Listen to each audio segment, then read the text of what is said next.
Com certeza você já ouviu falar sobre o princípio da insignificância ou também conhecido o princípio da bagatela. Mas vamos comigo nesse vídeo para a gente aprofundar ainda mais esse conteúdo. Vamos lá?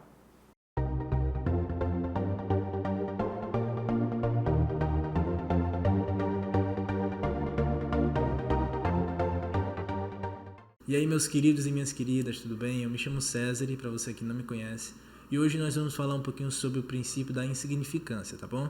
Lembrando que se você ainda não segue a gente no Instagram, o Instagram tá aparecendo aí na tela e também tem um link aqui embaixo, beleza? Então, se você não segue a gente, já começa lá a seguir. Temos posts todos os dias, questões, né, de vários concursos diferentes, então segue lá e aproveita, tá? E vamos lá, começando pelo conceito, tá? É um conceito bem simples, tá bom? O princípio da insignificância, ou também conhecido bagatela, eu acho até mais fácil de falar, né? Mas é bem simples. São crimes que eles não são capazes de lesar o mínimo, o objeto jurídico protegido, tá bom? Então são crimes tão ínfimos, insignificantes, como o próprio nome já diz, que não chega a ferir, né, o objeto jurídico protegido ou tutelado, tá? Tanto é que o Estado ele não atua, é vedada a atuação do Estado nesses casos. Um exemplo bem simples é o caso do furto, tá bom? Presente aí no artigo 155 do nosso Código Penal. E é um exemplo que a gente pode citar sobre o furto, é a questão como está aí no slide, é um furto de um grampo de cabelo ou de uma folha de papel, tá bom? Esses são exemplos que o objeto jurídico protegido é insignificante, tá? Ou seja, não há necessidade de ter uma atuação do Estado naquela situação. Tem até uma decisão do Supremo Tribunal Federal, que eu vou ler aqui para vocês, tá bom? Que diz o seguinte: o princípio da insignificância é vetor interpretativo do tipo penal, tendo por escopo restringir a qualificação de condutas que se traduzem em ínfima lesão ao bem jurídico nele albergado. Tal forma de interpretação insere-se no quadro de válida medida de polícia criminal, visando para além da descarcerização ao descongestionamento da justiça penal. Ou seja, essa primeira parte a gente entende que o fato de existir o princípio da insignificância é justamente para não ter essa superlotação, porque já são tantos crimes, né? E é justamente para evitar essa superlotação, esse congestionamento na justiça penal.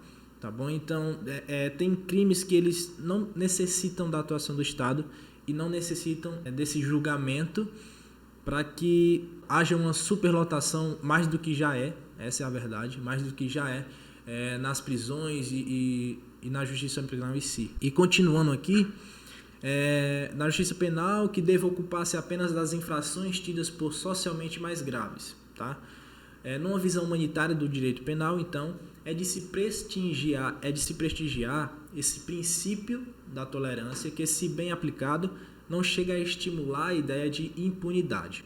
Ou seja, não basta eu achar que um princípio é insignificante, ele tem que ser bem aplicado, tá? Porque senão a gente vai ter aquela ideia de impunidade. Ah, mas ele só furtou um grampo de cabelo, ele está sendo impune por isso e tal.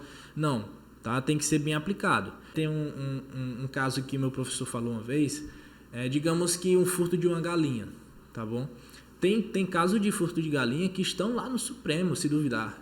Não é certeza minha, é só uma suposição. Mas assim, a gente tem que ver um todo para aplicar o princípio da insignificância. Por exemplo, digamos que eu vivo, né, eu sou um pequeno agricultor e boa parte da minha renda vem da criação de galinha, dos ovos da galinha, né? Boa parte da minha renda vem disso. E digamos que eu tenho, por exemplo, 10 galinhas. Pô, um furto de uma galinha vai ser muito prejudicial para mim. Não pode ser aplicado um princípio da insignificância. Então, aquela galinha que foi furtada é de imenso valor para mim.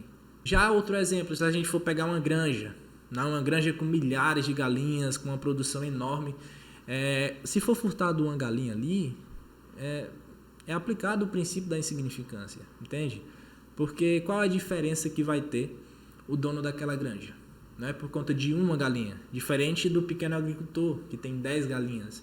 Então é necessário a gente aplicar esse princípio de forma correta para que não tenha essa sensação de impunidade, principalmente nesse caso do pequeno agricultor, que não é necessário a aplicação desse princípio da insignificância, tá bom? Indo agora para a natureza jurídica do princípio da insignificância, a gente entende que esse princípio é uma causa de exclusão de tipicidade, tá? É algo que é conhecido tipicamente, mas ele deixa de ser típico, como o caso do furto, tá? O furto de um grampo de cabelo, ele deixa de ser um furto, a exclusão da tipicidade, tá? E a tipicidade penal ela é formada por dois, a tipicidade material mais a tipicidade formal. De forma bem ampla, a tipicidade material é justamente a matéria, o objeto jurídico protegido, tá? Enquanto que a tipicidade formal nada mais é do que aquilo que está na lei, é aquilo que está na norma, tá legal? Portanto, a tipicidade penal é formada pela tipicidade material mais a tipicidade formal. A material, como eu disse, é o objeto jurídico protegido, enquanto que a formal nada mais é do que a norma presente na lei e no Código Penal, beleza? No caso do princípio da insignificância, há a falta da tipicidade material, ou seja, há a falta do objeto jurídico protegido, tá? O grampo de cabelo ele não é considerado um objeto jurídico protegido para que se tenha realmente uma tipicidade ali. Então, há uma falta de tipicidade material, uma vez que o objeto tutelado, protegido, ele é insignificante. E ainda sobre a natureza jurídica desse princípio, eu queria trazer também uma jurisprudência do Supremo Tribunal Federal, tá bom? Que eu vou ler aqui para vocês, ó. O princípio da insignificância qualifica-se como fator de descaracterização material da tipicidade penal, tá bom? Aquilo que eu expliquei, né?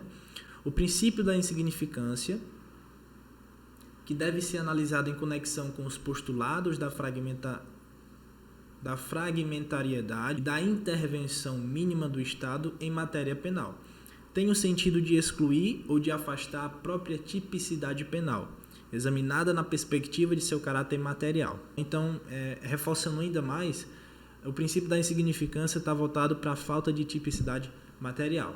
Show de bola? Indo agora para os requisitos, a gente tem dois requisitos, tá? Requisitos objetivos e requisitos subjetivos. O objetivo é relacionado ao fato, ao objeto, né, material protegido, enquanto que o subjetivo é relacionado ao relacionamento, né, entre o agente e a vítima, tá bom? E a gente vai ver todos esses requisitos objetivos e subjetivos mais à frente.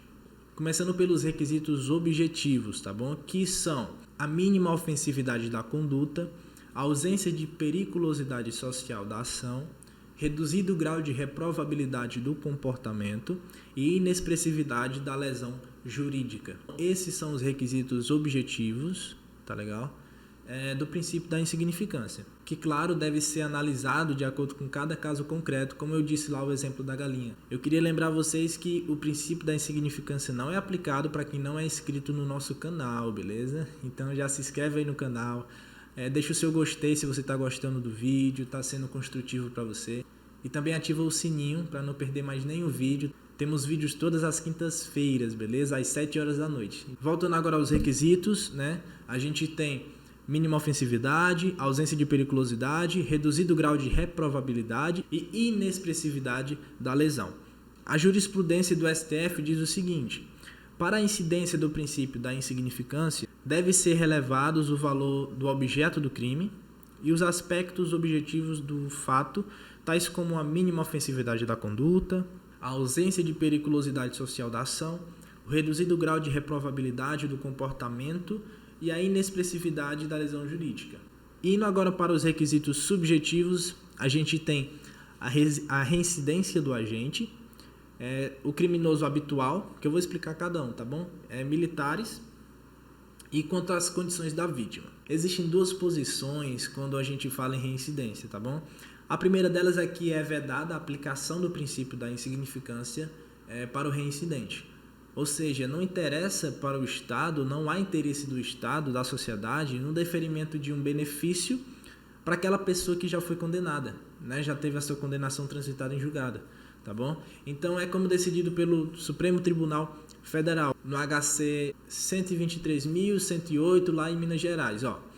O paciente foi condenado a pena de 1 ano de reclusão e 10 dias multas pelo crime de furto simples de chinelo avaliado em R$16. Embora o bem tenha sido restituído à família, o tribunal local não substituirá a pena privativa de liberdade por restritiva de direito em razão da reincidência. Já a segunda posição admite a aplicação do princípio da insignificância em favor do reincidente. Para esse posicionamento, não há nenhuma distinção entre aquele que é primário e aquele que é reincidente, tá? tá bom? O que importa é a aplicação do princípio da insignificância. E a posição do Supremo Tribunal de Justiça é que adequada reincidência do postulado da insignificância, porquanto se trata de bens, cervejas e refrigerantes avaliados em R$ 90,25, sendo, portanto, mínima a ofensividade da conduta. O fato de o agravado ser reincidente por si só não afasta o princípio da insignificância. Ou seja, nesse caso do STJ, ele já foi concedido o princípio da insignificância. E sendo que o valor é bem mais elevado do que o chinelo de R$16, no caso do HC do Supremo Tribunal Federal, né? Aqui o valor é em R$ 90,25. E mesmo assim foi aplicado o princípio da insignificância, não importando o fato do agente ser reincidente ou não. Então temos essas duas posições quanto à reincidência.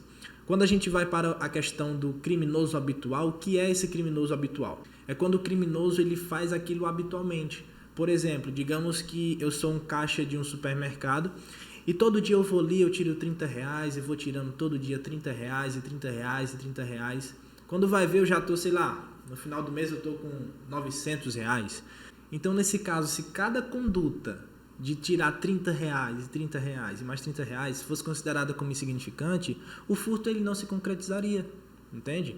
Ou seja, mesmo com a dimensão do valor final de ser R$900, é quase um salário mínimo, né? Oxe. O salário está o quê? R$1.100? Pô, R$900? Como é que é aplicado o princípio da insignificância nesse caso, né?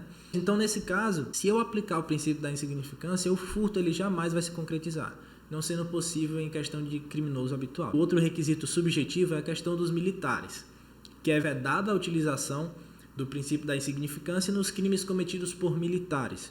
Ou seja, a questão dos militares está voltada justamente para alta reprovatividade. Eita, quase não sai agora, oh meu Deus do céu. A questão dos militares está voltada para a reprovabilidade da conduta. Ou seja, tem a questão da hierarquia que regula a questão dos militares, né? Então não é aplicado o princípio da insignificância em crimes cometidos por militares, beleza? E por último a gente tem as condições quanto às vítimas, tá? Que nada mais é do que aquele exemplo da galinha, que eu citei daquele pequeno agricultor, né, produtor, né, criador de galinhas, que ele tem uma criação de 10 galinhas para sustentar sua família e é furtado uma galinha. Essa galinha vai fazer muita falta para ele, entende? Então, a questão das condições da vítima é justamente isso. É analisar a situação financeira, a situação econômica, é analisar todo o valor sentimental do bem. Digamos que foi furtado, sei lá, deixa eu ver aqui. 1 hora depois. Esse caderno, tá bom? Não sei se dá pra deixar aqui. Pronto. Ó. Digamos que foi furtado esse caderno, um caderno comum. Se fosse qualquer outra situação, seria aplicado o princípio da insignificância. Mas digamos que esse caderno foi escrito pelo meu avô escrevia nesse caderno e foi passando de geração por geração por geração até chegar a mim. Entendeu? Então, esse caderno tem um valor muito sentimental. Então, não é aplicado o princípio da insignificância nesse caso. É como diz o Supremo Tribunal Federal. Vou mais uma vez ler aqui para vocês, tá? Ó, já no ângulo da vítima, o exame da relevância ou irrelevância penal deve atentar para o seu peculiarmente reduzido sentimento de perda, por efeitos da conduta do agente, a ponto de não experimentar a revoltante sensação de impunidade ante a não incidência da norma penal que, a princípio, lhe favorecia. Então, tem que ter uma análise de cada caso para que seja justamente aplicado esse princípio de forma correta, para que não tenha essa sensação de impunidade. Beleza? E bom, meus queridos, é basicamente isso. Eu espero muito que você tenha entendido toda essa explicação sobre o princípio da insignificância. E lembrando que se você tem alguma dúvida sobre esse conteúdo, se não foi esclarecido tudo aqui para você, deixa aqui nos comentários a sua dúvida, que eu prometo que vou estar respondendo todas elas, tá bom? E é isso, eu vejo você no próximo vídeo. Valeu!